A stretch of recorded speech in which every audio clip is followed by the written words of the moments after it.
Well, before we get started, as you know, I like to know where you are on some of these topics. I had no idea, who knows what and what you're interested in. So that's why I asked you to fill out this questionnaire and, no names or anything, and just leave it after the talk. And feel free to add any questions or, additional information you'd like to learn. Now the purpose of the talk, I've talked a little bit about the handout. The purpose of the talk is to discuss some things that we've probably all thought about, but maybe we haven't talked that much about it. For fear maybe people thinking that we're crazy, we should be in a mental institution. And any scientists here who are looking for, definitive evidence, controlled experiments and such, you'll be disappointed. Almost all what I'll be talking about is anecdotal, what people have talked about. Some of the researchers have done a lot of work, though, with people who've had NDEs especially. Well, why am I interested in this? Well, like many of you, I've lost several loved ones over the years, including my wife 15 years ago. It was shortly after she passed that I got interested in these questions about life after death. A friend led me to the Edgar Cayce material, and that intrigued me, especially what he had to say about reincarnation. Is any of the information about NDEs and life after death credible? Well, and what do the skeptics have to say? What is the evidence? I'll try to be discussing this too. Now this is very basic information, sort of after death 101. It's just touching the tip of the iceberg of all of the information's out there. And I bet there are people here who probably know a heck of a lot more than I do about this. And I'm really looking forward to hearing from you and your experiences when we have our discussion. Well, here's how I'm going to approach this presentation. We'll talk about near-death experiences, NDEs, what happens during an NDE, questions about them, who are the researchers and the writers in this field. And I've included on the handout just a sampling of the many, many sources out there. And then I'm going to have a large section on how do you explain these things? And what are the views of the skeptics? I mean, are you skeptical? I think I'm kind of skeptical. But it's interesting. We'll talk about all that. And then we'll talk some on reincarnation, especially children's past life memories, young children, and our past lives. And already, one of you, Mike, over there, has said, are you talking about adults remembering their past lives, not through regression? And I haven't really included that. So that's something, hey, I'm learning. Well, then we'll have our summary and discussion. Okay, think about this. A woman is on an operating table and she appears to have died. That is, she stopped breathing and had no pulse. The medical personnel worked very hard to revive her, but she was clinically dead. However, the resuscitation efforts were successful and she came back to life. Later, she told a nurse that she had floated above her body and moved around through the operating room and even gone outside. She saw an old tennis shoe stuck in a gutter along the third floor roof. The nurse had someone go up and check, and sure enough, there was such an old shoe, same color, was exactly what she described, and exactly where she had seen it. Wow. So how do we define near-death experience? Or an NDE? Dr. Long, one of the main researchers, defines it when a person is literally at death's door and so compromised from an illness or accident, that they're generally unconscious and may be clinically dead with no heartbeat, no breathing. It is during this time of unconsciousness NDEs have the experience part of the NDE. Now, Dr. Pamela Kirchner, a hospice physician, has seen many people not at death's door also report mystical experiences, very much like those of NDEs. Ellen Viner put me on to Pamela Kirchner because she used to be here. And I don't know her, but I'm really impressed with her book. It's interesting, Kirchner thinks every one of us has had some kind of a mystical experience at least once in our lives without it having an acute NDE. And many have repressed these, any memories of such things. Now, researchers who have now studied thousands of counts related by NDEs have found that each is different. But there are some core events that occur, usually in the order that are listed on your handout. That's a compilation. Many researchers kind of go along with that. But everything is different. It's all very individual. And not everyone experiences all of them. Also, cases have been reported of blind and deaf people having an NDE, just as if they were not hearing or visually impaired. That's amazing. Now I'm going to go through each event using the actual words that experiencers have used. Now I'm going to begin with out-of-body experience, probably the most common event, like people floating above their body, watching people work. I looked down at my son's incubator and wondered, am I dead? But I was also thinking that it was okay if I were dead, because my son was all right. I was later given a photograph of him post-birth that looked exactly the same as what I saw, even though he was on the other side of the curtain.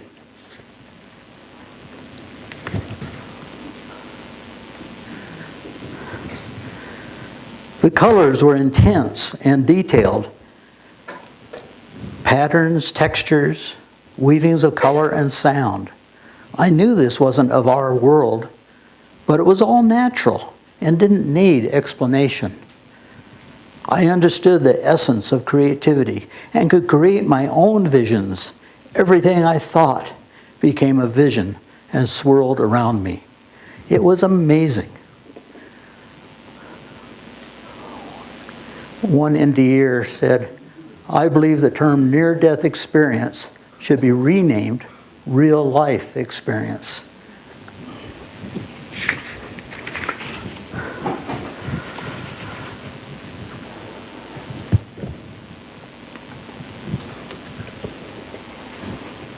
On the other side, the arms of my loved ones welcomed me home. The feelings weren't of this earth. The temperature was perfect, not too hot or too cold, like I was wrapped in a warm blanket. The intense love just can't be described in words. Amazing peace and calmness engulfed me. Everyone who had passed before me and the people I felt, I knew from another life, all welcomed me home.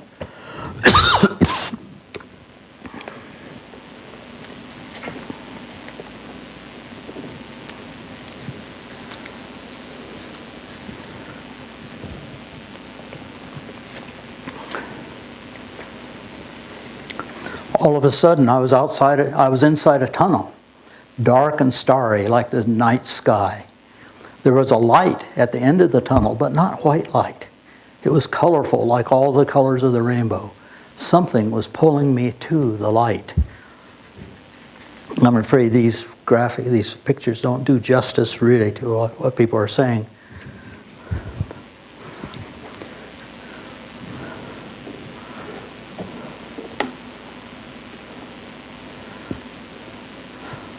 I realized that the I am who was, and what I am was who I was and always had been and always would be.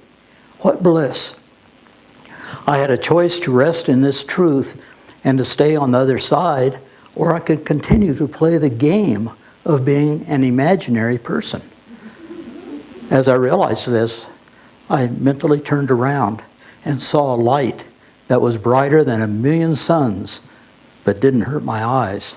That light radiated all-encompassing and unconditional love and felt sentient.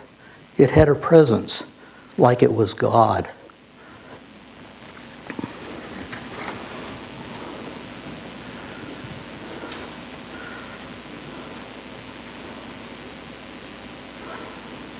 The weather was so perfect. Every member of my family and all my friends who had died were there. Even my dogs were there. I felt calmer than I had ever felt. I've never felt it so peaceful and happy.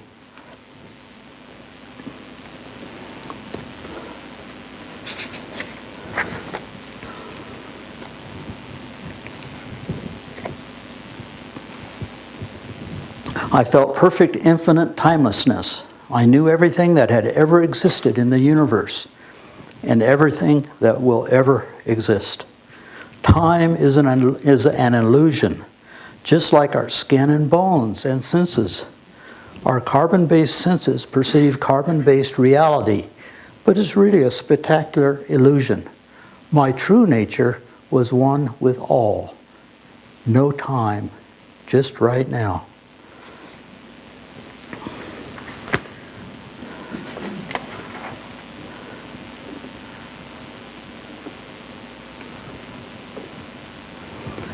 Marion Rome wrote about a time as a child, a classmate got a Superman outfit on his birthday. Now this is when she was a child. She'd kind of forgotten all this. Every little boy at the party wanted to try it on, and so did Oliver.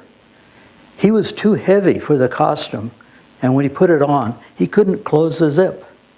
Everyone was laughing, and I said, "He's not Superman, he's super fat." And I kept repeating this over and over again, along with the other kids, amid the general laughter.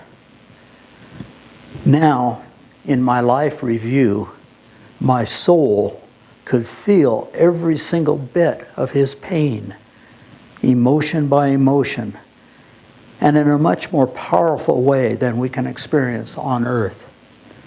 I could feel everything he felt that day because of me. Sadness, shame, distress, anger. I could see him after the party crying alone in his room, wondering why the other kids always made fun of him. It broke my heart in a way I can't even begin to explain. I thought, why did I say that to him that day? Why did I laugh? It hurt him so much, I can't stand it.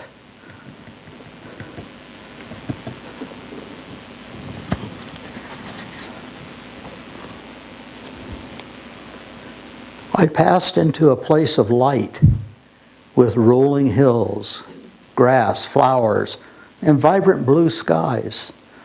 The intensity, brilliance, and clarity of the colors amazed me.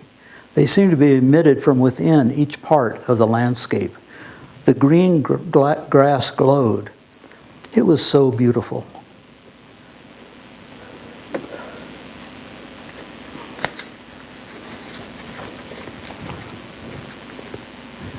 My grandfather, who had been a doctor, had died when I was 7, appeared wearing a white coat.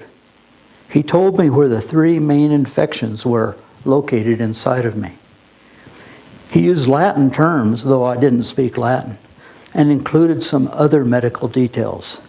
Then he disappeared. A few days after a successful second surgery, the surgeon told me that my grandfather's directions had helped him find a 3rd infection that had not been part of the original diagnosis. It was exactly as my grandfather had described it, in a hidden part of my pelvis.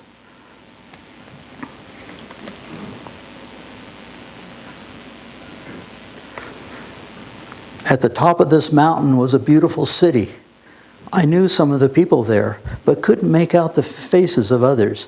I started walking up the mountain to get to the city, but a voice behind me said, "No, you can't go up there yet. It's not your time." I argued with the voice because I felt if I could get to that city, I would be at home. Although I was in a field where I felt complete love, joy, and peace all around me, it was like a warm blanket, completely protected and loved. I still tried to convince the voice to let me go up to the city. I started to turn around to see who was talking to me, but the voice said I couldn't see his face just yet.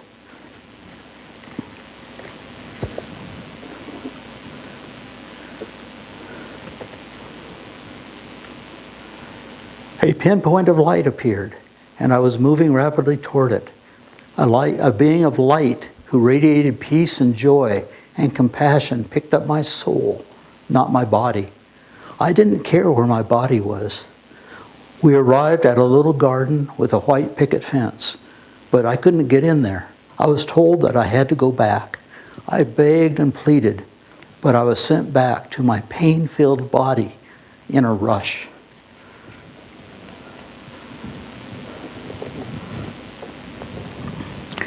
Now I'll try to answer some questions about NDEs. And you may have more, which we'll talk about later. Well, how frequently do they occur? Researchers estimate that 3 to 5% of the population has had an NDE. Worldwide, it's estimated in the past 50 years, 25 million people have had one. With so many more people being resuscitated now, it's probably much higher. I would guess several of you tonight have had one.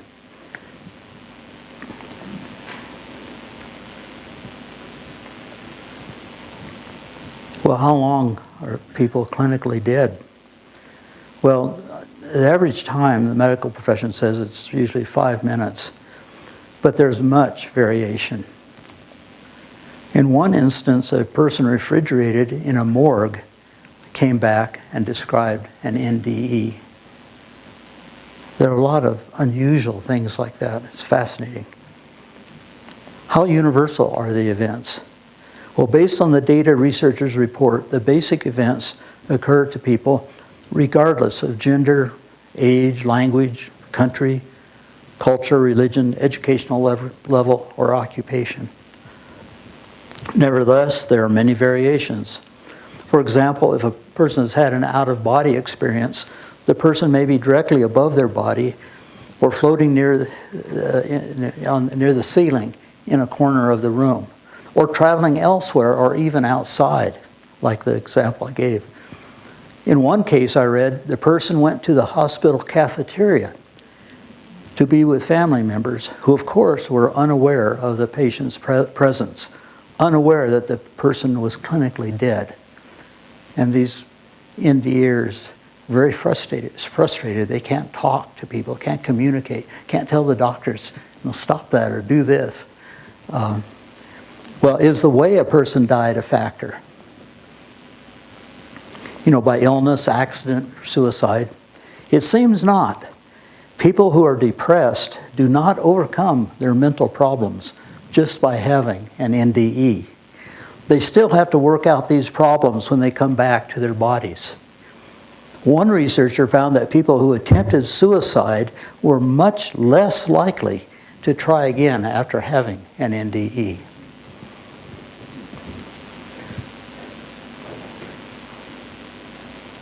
Let's see, I'm behind here.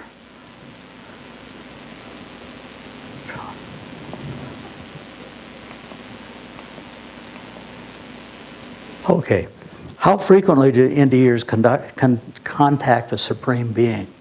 God, maybe. Long's research shows that a large number of NDEs experience a supreme being in some way. This being is often in the form of light that NDEs have a difficulty describing. Overwhelming love, peace, and compassion are words frequently used. Long cites cases where the person reported being an avowed atheist before the NDE, but afterwards they reported believing in God, but a God unlike anything they had imagined.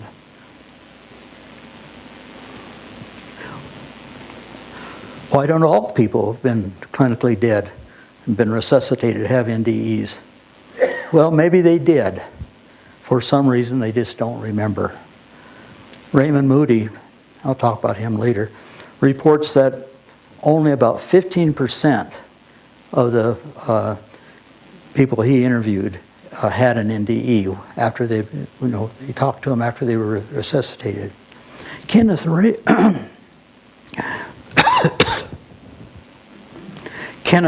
a respected NDE researcher, explains that we just don't know the answer. He speculates, quote, if these experiences occur in order to provide a means to awakening to a higher reality, then perhaps those who report such experiences somehow needed them to provide a catalyst to their own development.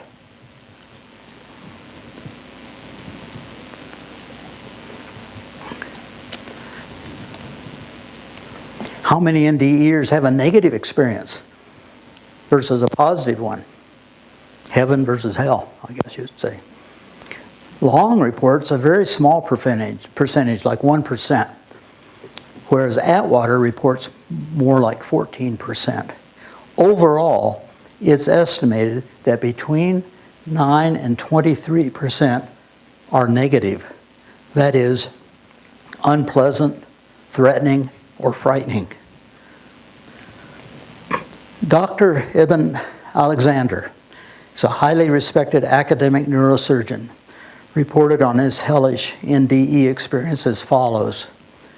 Darkness, but visible darkness, like being submerged in mud, transparent, but in a blurry, claustrophobic, suffocating kind of way. Grotesque animal faces bubbled out of the muck, groaned or screeched, and then were gone again. The faces became ugly and threatening. The movement around me became less visual, and more tactile, as if reptilian, worm-like creatures were crowding past, occasionally rubbing up against me with their smooth or spiky skins. Then I became aware of a smell, a little like feces, a little like blood, and a little like vomit, a biological smell, but of biological death. I edged ever closer to panic. And those who've had a negative experience can move through it often, it seems, to a more positive one, as Alexander did. His book, Proof of Heaven, is really fascinating. Researchers speculate that people who experience a hellish or negative NDE may be too embarrassed to share or discuss it, or it's repressed. Well, what's a shared NDE? Moody talks about family members and friends who are with a person who is dying and having an NDE. These people gathered around the dying person sometimes experience all or some part of what the patient experiences. There's a shared crossing project in Santa Barbara, California, that's educating healthcare workers and others who may be with a dying patient to understand this phenomenon. Kirchner has reported similar things when hospice patients die. Well, before going further, I want to talk about death itself. Atwater says, you don't die when you die. You shift your degree of consciousness and change your speed of vibrations. That's all death is, a shift. As I'll mention a little bit later, she had 3 NDEs herself. The only thing dying does is help you release, slough off, and discard the jacket you once wore, more commonly referred to as a body. When you die, you lose your body. That's all there is to it. Nothing is lost. Another researcher says death is a passage into another dimension of life. And Cayce said, life is continuous and only changes in its phases, owing to the state of consciousness or that produced by a change in the vibratory rate of experiences or existence.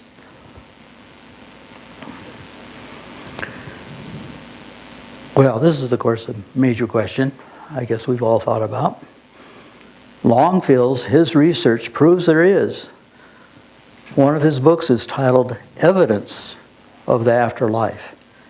He points out the consistencies of NDE reports supports this assertion, across the world. So many different people. And reading people's accounts of their NDEs is pretty persuasive too. Long spoke at a conference I attended back east a few months ago and said, nevertheless, and I was happy he said this, there is so much more that we do not know about near-death experiences than we do know. And he's studied so much. By the way, that conference was titled, There Is No Death. It was fascinating. What are the after effects? There are many emotional and psychological effects. NDEs report being more compassionate and loving, more helpful to others, less judgmental. They have reduced fear of death and increased belief in an afterlife and a belief in God. People become more sensitive to the feelings of others.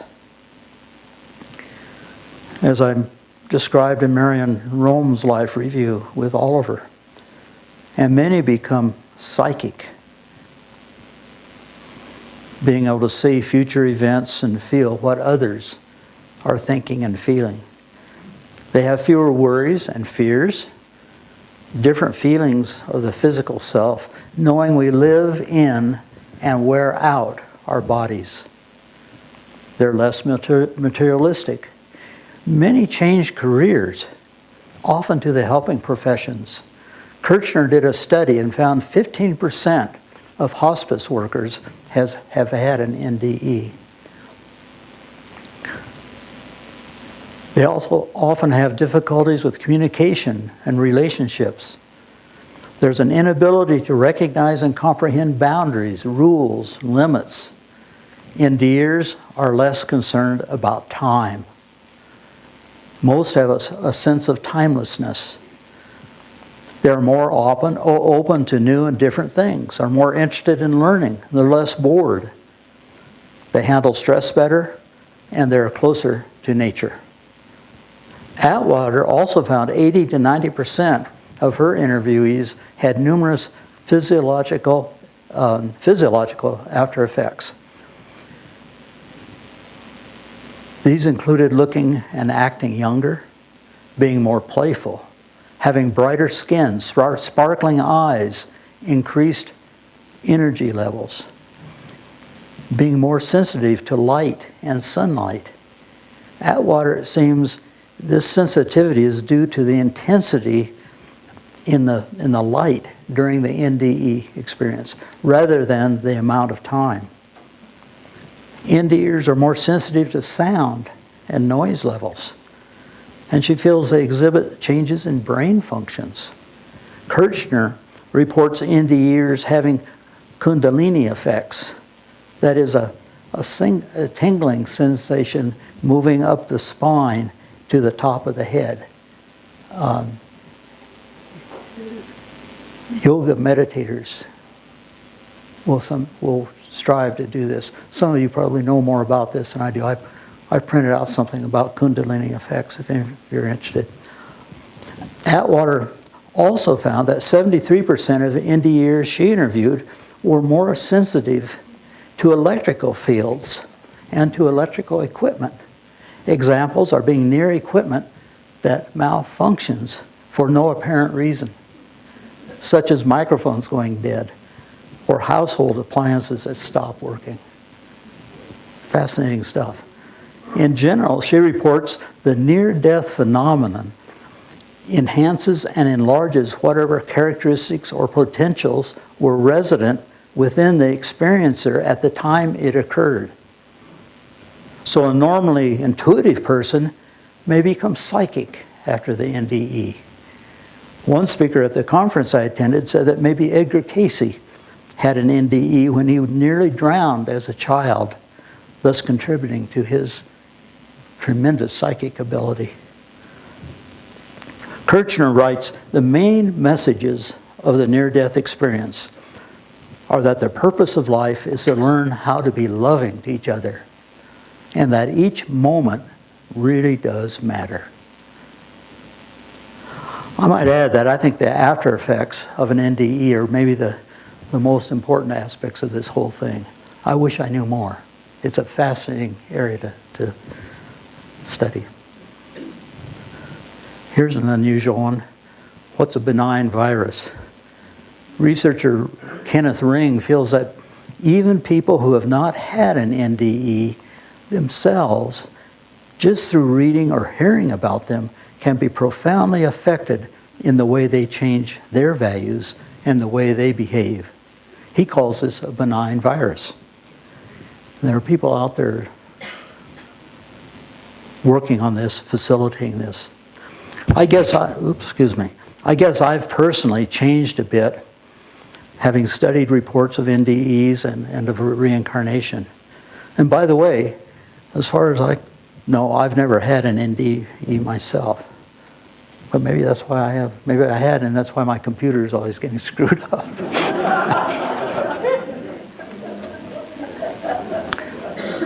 As mentioned previously, it seems one does not have to have experienced death to have a moment of profound insight or a mystical experience. I have a friend who reported such an experience when riding a horse as a teenager. She reported a moment of total awareness of the oneness and the connectedness of everything. Well, switching gears a bit, I want to talk about some of the people who have studied NDEs and the NDEers who have written about their experiences. Raymond Moody. How many of you have heard of Raymond Moody? Yeah, a lot of people. Good. Studied medicine, became an MD and a psychiatrist. He also earned a PhD. He heard of near-death experiences and over a decade interviewed many people about these that he described in his first book, Life After Life, published in 1975. In fact, in that book, Moody coined the term near-death experience. The book was a bestseller and really opened up the field to a broad public. He was very close to Elizabeth Kubler-Ross, who hasn't written books about it, but has done a lot of speaking and articles. I only knew about her through her book on grieving. Well, I've already talked a bit about Dr. Jeffrey Long, a radiation oncologist who became fascinated with NDEers he encountered in his practice. He and his wife, Jody, set up an internet site for people to complete a very detailed, long questionnaire to self-report their experiences. To be included in their database, the NDEer had to qualify by meeting certain very rigid criteria. Long's database now has more than 4,000 cases, the largest single database documenting NDEs.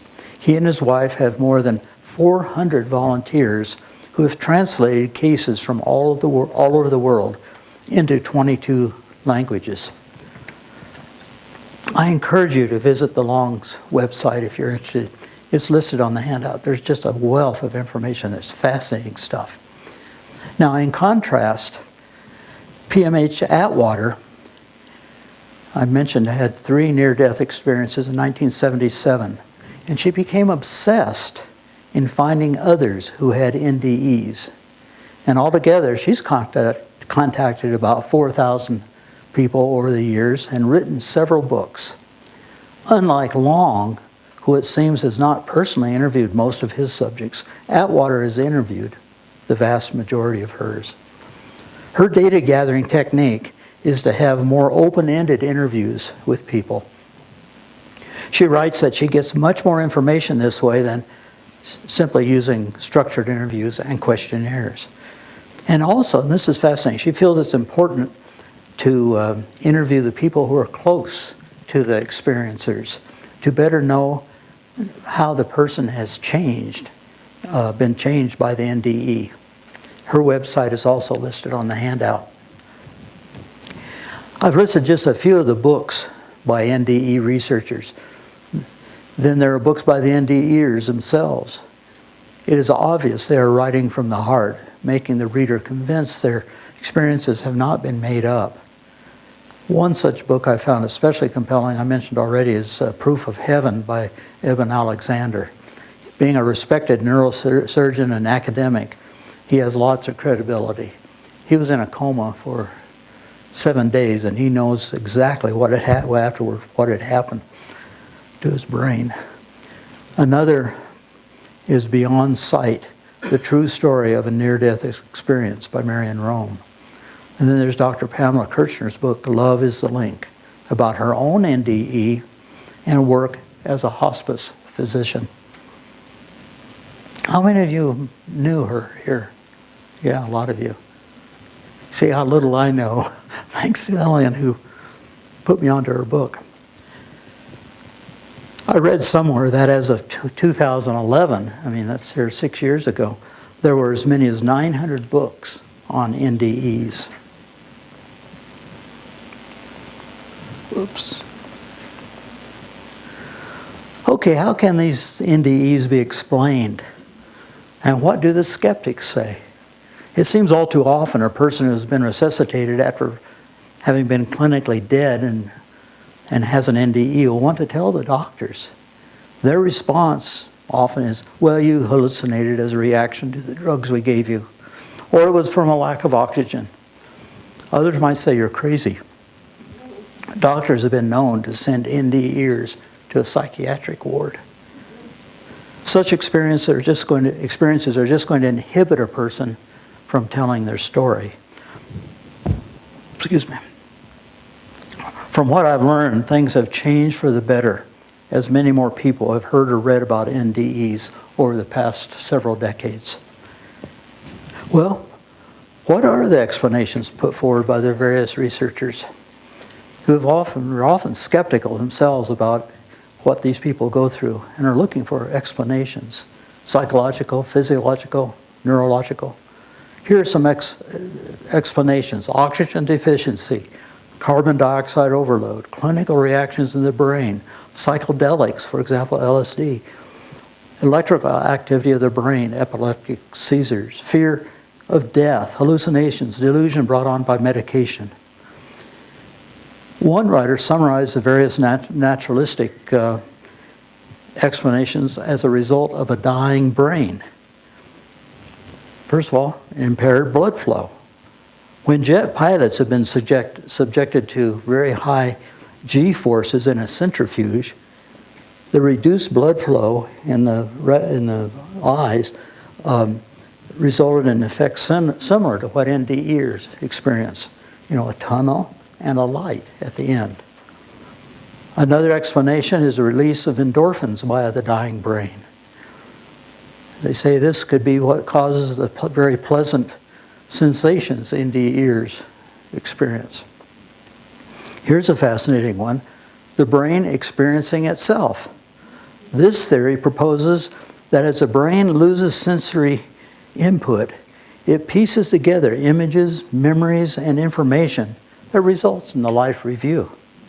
In a 2013 experiment, rats whose hearts had stopped had a spike in brain activity, sort of a final hyperactive spasm when deprived of oxygen. That may be responsible for the realistic experiences. Dr. Grayson, a noted NDE researcher, offers a unique hypothesis. The brain's final functioning, quote, might enable consciousness to turn into a new channel normally blocked or obscured by the normal brain chatter. Moody has compared what his subjects who experience NDEs reported to what people who have had similar experiences without being near death. He reports that the effects are not the same. Van Lommel, a researcher in the Netherlands, says, there seems to be an inverse relationship between the clarity of consciousness and the loss of brain function. Just the opposite of what you would think.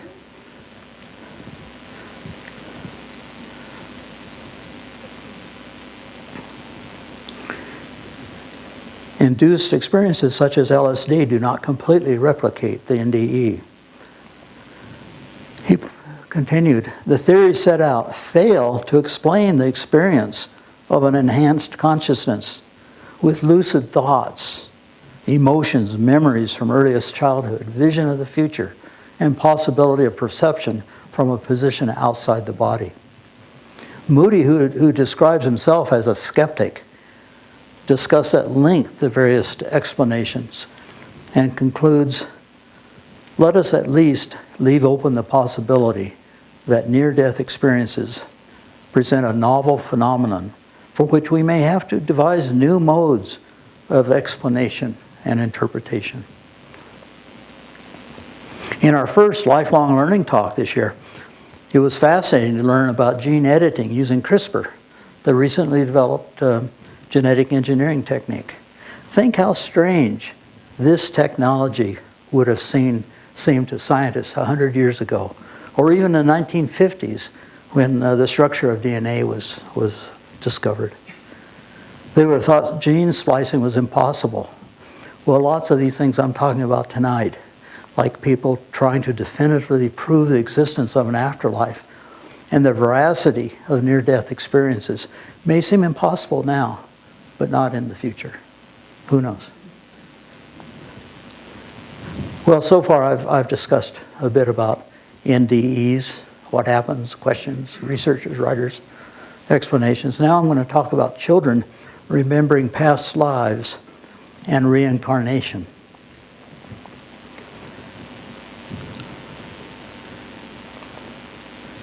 Oops.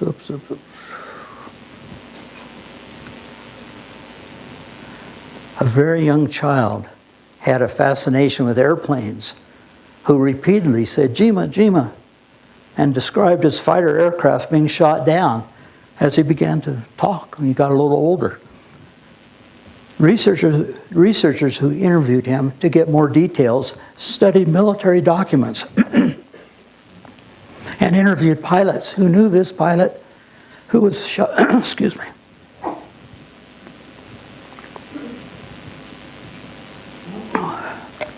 He was shot down in the sea over Iwo Jima in World War II. So the researchers went back and talked to people who knew this guy and all the details the kid had talked about.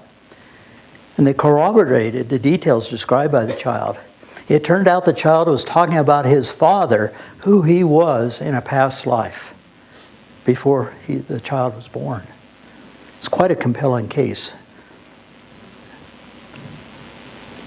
Ian Stevenson was an academic psychiatrist who was a chairman of the Department of Psychiatry at the University of Virginia. For 10 years, he performed normal academic research and published many papers. He became interested in studying this unusual phenomenon of very young children who could remember a past life, usually not too far in the past. For example, a child named Patrick remembered being his deceased half-brother who had succumbed to a serious form of cancer 2 years before Patrick was born. As a toddler, Patrick had a limp and several other physical anomalies that had been the same as his deceased brother. It's fascinating.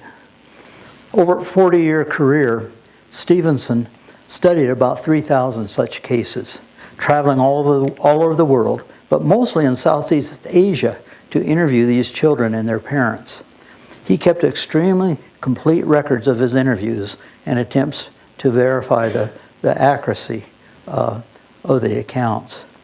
He also studied birthmarks and scars related to wounds or deformities of the deceased. While he couldn't verify, that is, find definitive evidence of the child's previous life, there were sufficient verified details of the previous life that Stevenson could write of several cases, quote, suggestive of reincarnation. Jim Tucker, a child psychiatrist at the University of Virginia, worked with Stevenson and continued his research. Tucker reports some of this research in the book, Return to Life, Extraordinary Cases of Children Who Remember Past Lives. He was also invited to interview the son of Kathy Bird, who wrote the book, The Boy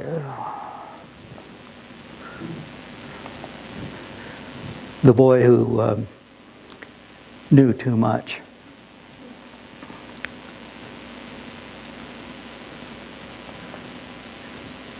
Her child displayed remarkable knowledge about and talent in baseball from the time he was a toddler. His mother did a great deal of research to confirm much of what the child had told her. It turned out in his past life, he was Lou Gehrig. It's fascinating. All the details, I can't go into all, but it's kind of scary. Tucker reports the way they coded in a database 200 personality and behavioral traits, comparing what the child reported to the past life. They found strong similarities. Here are some of their other findings. Their previous life ended relatively young, median age 28, often as a result of an accident or illness. The person dying young increased the chances of a child remembering that past life. More boys remembered their past life than girls. Both lives occurred in the same country 90% of the time. Children's memories of the past life would fade by the time the child was about 6 years old. So maybe we've been there too, but we've forgotten. Well, now I want to talk a little more about reincarnation. I should have asked this earlier. How many of you have heard of Edgar Cayce? Yeah, I thought most of you would have. I'd never heard of him until about 15 years ago. This most remarkable man was an intuitive diagnostician, a pioneer in holistic medicine, psychic, provider of new ideas on reincarnation and karma, a mystical philosopher, a prophet and seer. Quite by accident, he discovered his gift of being able to help people who are in desperate need of medical attention. He would put himself into a kind of hypnotic trance, diagnose a person's problem even 1,000 miles away, and give a prescription for treatment. The medical profession did not approve of a lot of his treatments, as you probably know. And he didn't know what he had said until he read a transcript that his secretary had taken in shorthand. It's truly remarkable.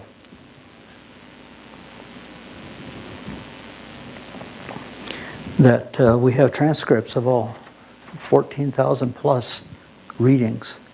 They're preserved along with Cayce's correspondence with the subjects of those readings. It's a treasure trove of information that scholars and others have been studying for decades. They still don't understand a lot of it. One researcher says that's something else will come later as we learn more. Quite by accident, Cayce realized that he could see people's past lives through being and he could see their soul progressions through being reincarnated. Excuse me.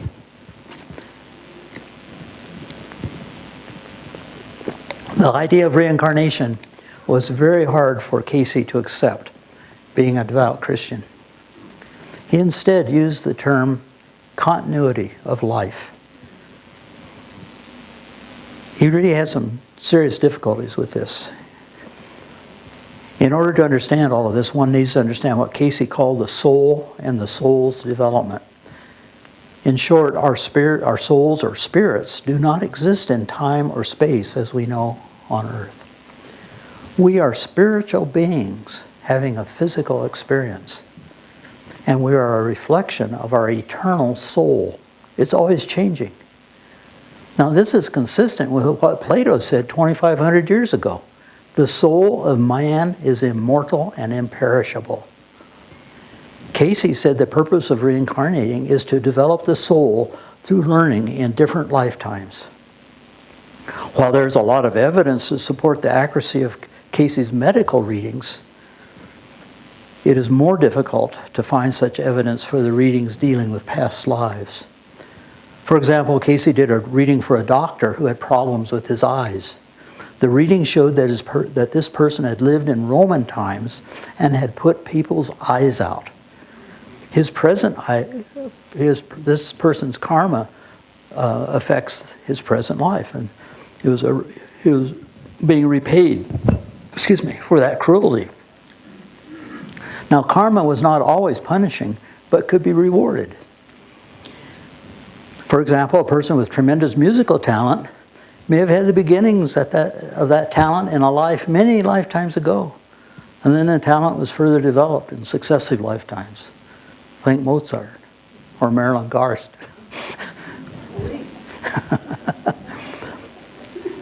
Gina Sermonara. Oh, why am I hitting the wrong one all the time here? Gina Sermonara, a respected PhD and parapsychologist, thoroughly studied Cayce's readings on reincarnation and karma. She had to fight with the academic establishment in dealing with these topics. Once at a conference, a person came up to her and said, "Gina, you're too intelligent to believe in reincarnation." Well, here's a summary of her findings, and I'll quote from her book. Character analysis and descriptions of past lives are correct. The life circumstances are correct. On total strangers at distance of hundreds of miles, Cayce was able to sense this. Predictions of vocational abilities and other traits proved accurate in later years, both for newborn children and for adults. Obscure historical details given in the readings were later verified by consulting recorded history. The names of obscure former personalities were found in the localities given in the readings. Well, I've covered a lot of territory here. Like I said at the beginning, this is sort of after death 101. I've just scratched the surface, all the information out there. In summary, I've talked about the children's, the near-death experiences. And then I've talked some about reincarnation, children's past lives, our lives. And I'm sure many of you could add a lot to what I've presented. I want to close with a quotation from Apollo 14 astronaut Edgar Mitchell. There are no unnatural or supernatural phenomena, only very large gaps in our knowledge of what is natural. I look forward to our discussion. Thank you.